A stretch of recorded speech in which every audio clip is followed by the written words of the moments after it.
welcome back to my channel. If you're new here, you are very welcome. If you are a returning subscriber, very happy to have you back. Without wasting time, today I'm going to be talking about why I initially left my country, Namibia. That's right. Namibia is a country in the southern part of Africa, a very beautiful country, one of the least populated countries in the entire world. And I believe we also have the oldest desert in the world and also the highest sand dunes. So if you have not heard about Namibia yet, this is your chance to do a random Google search to find out what Namibia is, where Namibia is, and anything in general about my beautiful country. So welcome to today's video where I'll be talking about why I left my beautiful country, Namibia. So a lot of people do wonder when you meet them abroad, like, oh, you've got such a good life back home and you have a very beautiful country, and the quality of life in Namibia, to be honest, in my opinion, is very good. So why leave Namibia? To be fair, I have not lived in Namibia for the longest time as a young adult, and relocating back home to me was very life-changing, especially the transition between living in Malaysia to living in Namibia. The difference was so huge, and I noticed it from the moment I entered the shop to buy a bottle of Coca-Cola. As soon as I saw that price, I knew I was in trouble. As soon as I saw the price of a bottle of water, I knew I was in trouble. Reading my electricity bill, water bill, I knew I was in trouble. Namibia, to be honest, is very expensive. My oh my. When I saw the prices, I was like, oh my goodness. Am I in Europe or am I in Europe? The cost of living is so expensive compared to Malaysia. So that was when I already knew, like, I don't think this is ideal for me. I mean, in terms of my current situation, right? And so the cost of living was a huge challenge for me. And the second thing is, like I said, I was transitioning from living in Malaysia to living in Namibia. So there were quite some differences. And one of the differences I noticed was definitely in terms of safety. I was so paranoid. And when people in Namibia say that, oh no, Windhoek is actually kind of safe now. And I'm like, that's probably because you've never lived in a safer country. Windhoek is not safe at all. And anybody who says that, I feel is like, what? You can't tell me you feel safe in a place where you can't even freely answer your phone, freely carry your handbag, and freely take a taxi without questioning whether you will actually get back to your house alive or not, right? So for me, I think the safety aspect was such a huge turn-off because I was so used to living in a very, very, very safe country where I never had to worry about my mobile phone. I never had to worry about carrying a handbag. I never had to worry about taking a taxi at 2 a.m., 3 a.m., 4 a.m. I never had to worry about being robbed because these are just things that don't usually happen in Malaysia at all. And it's something that you just shouldn't even expect. People don't care about mobile phones in Malaysia because, to be honest, mobile phones are kind of cheap in Malaysia, so most people are actually using smartphones, including cleaners, security guards. Like, the general public has a smartphone, and it's because they are so cheap. So people just don't care about grabbing someone's phone. It's a very, very uncommon crime. Like, why would anybody even do that, right? So the safety aspect was definitely an issue for me. I did not feel that safe in Namibia, and also I was constantly worried about even going out with my bag, going out with my phone. And I come from a very small town called Chumeb, and even these days in Chumeb, people are robbing people all the time in the streets. They're taking your mobile phone, and you know, some of them even want to stab you because of a mobile phone, which I think is so insane. And considering how small Chumeb is, we shouldn't even be having this kind of crime. So I'm wondering why we don't have surveillance around Chumeb. In Malaysia, people are scared to steal because there's surveillance everywhere. I mean everywhere. So you are being watched by cameras all the time. And considering how small Chumeb is, I'm wondering why we have not turned Chumeb into a smart city. We can literally put surveillance in most of the dangerous corners. We can put surveillance in a lot of our street lamps. We can put surveillance on streets where crimes usually happen. We can put surveillance in, this crime-based areas, and that way we'll actually be able to mitigate the crime that is happening in Chumeb. And surveillance cameras do not even cost that much. Not at least for us. The cost compared to the cost of a surveillance compared to the cost of a human's life is way less. So personally, I'm just wondering why some of these small towns like Ochivarongo, Chumeb, Otavi, and all these towns don't have surveillance, right? So safety was number 2. I left Namibia because I did not feel safe there, and I was always paranoid. My brother was even robbed of his iPhone the other day, and it's like, why? We don't have these crimes in Malaysia. So that was definitely one of the reasons I left. Number 3 was a lack of opportunities. I feel like Namibia is not developing fast, and also because of that and the fact that we are not an industrialized country, we don't have opportunities. Our country is not developing. Most of the towns have looked the same as they did as when I was 2 years old, 3 years old, 4 years old. There's just no development, and because there are no new offices, there are no new companies, there are no new developments, there are no new jobs. So the jobs that are currently there, most of them are already taken. So it becomes very difficult to provide opportunities for the youth. And I was like, this is not going to work. And because I got an opportunity in Malaysia, I ended up going to Malaysia instead, because it was just so hard to get a job in Namibia. And what I've also heard from people is that in Namibia, it really helps to know someone and also to have a connection, whereas in Malaysia, none of that actually applies. You don't have to know someone, and you don't have to have a connection to get a job. If they want you, they'll take you, and if they don't want you, they don't want you. They'll let you know, they'll just keep quiet. Now, another thing that I've noticed is actually very weird, and also maybe just needs adjustment in Namibia, is the fact that the hiring process in Namibia is extremely slow, whereas in Asia, it generally takes you maximum a week to know whether you've even qualified for an interview or not, and it probably takes you another 3 days to know whether you've gotten the job or not.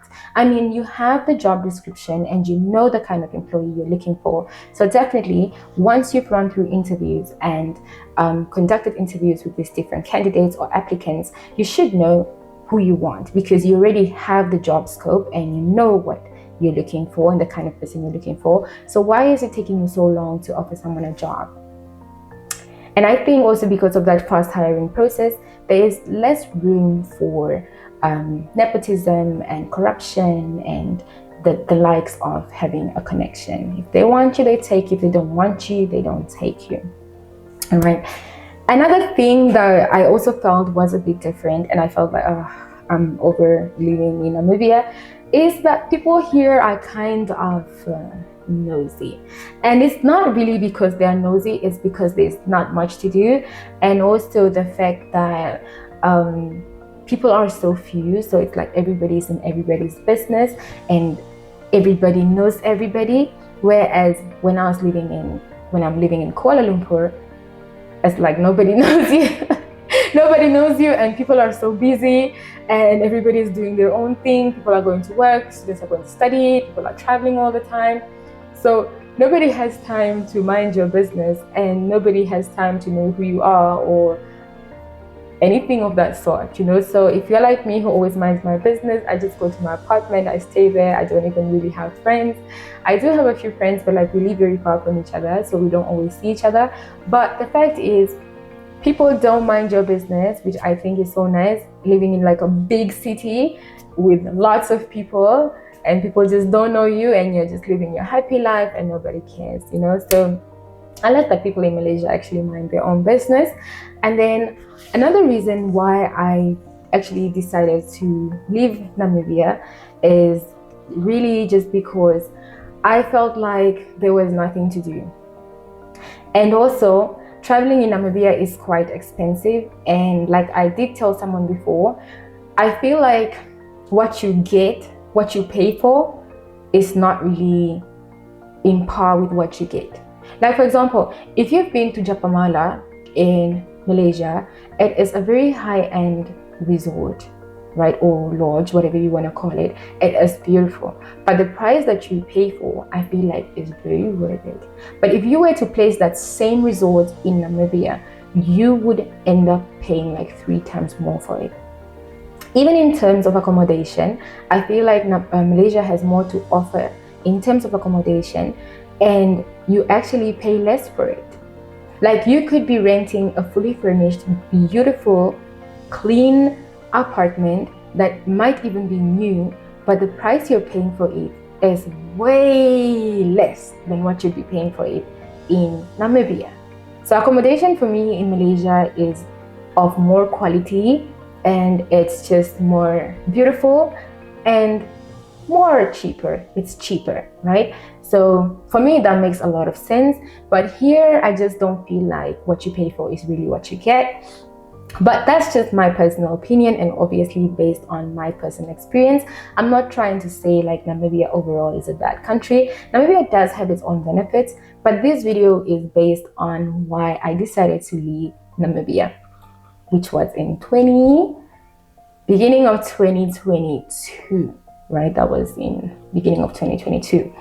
And then, while I do love Namibia, like I said, I did feel like there was nothing to do, and it's because Malaysia has just more to offer. Like they have so many places you can visit, so many things to do, so many nice restaurants and cheap, and they've just got so many other like sightseeing activities, beautiful parks. They've got also very lovely parks everywhere where you can either cycle or run, parks where you can have your picnics, and it's all free to use.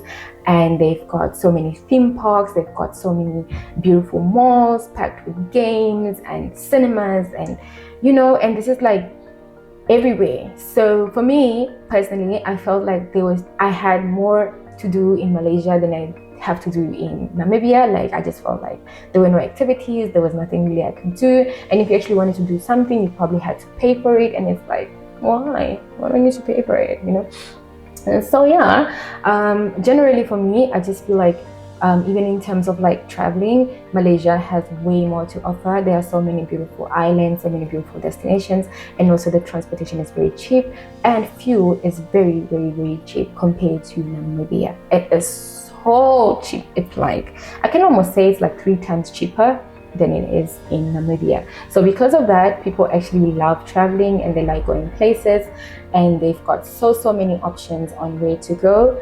So I did actually feel very bored when I was in Namibia, and to be fair, like people here, like they like to, especially the young people, not all young people, but I'm from Chumeb, and what I've seen in Chumeb is that a lot of young people, like their recreational activity is mostly drinking alcohol, which is like, why?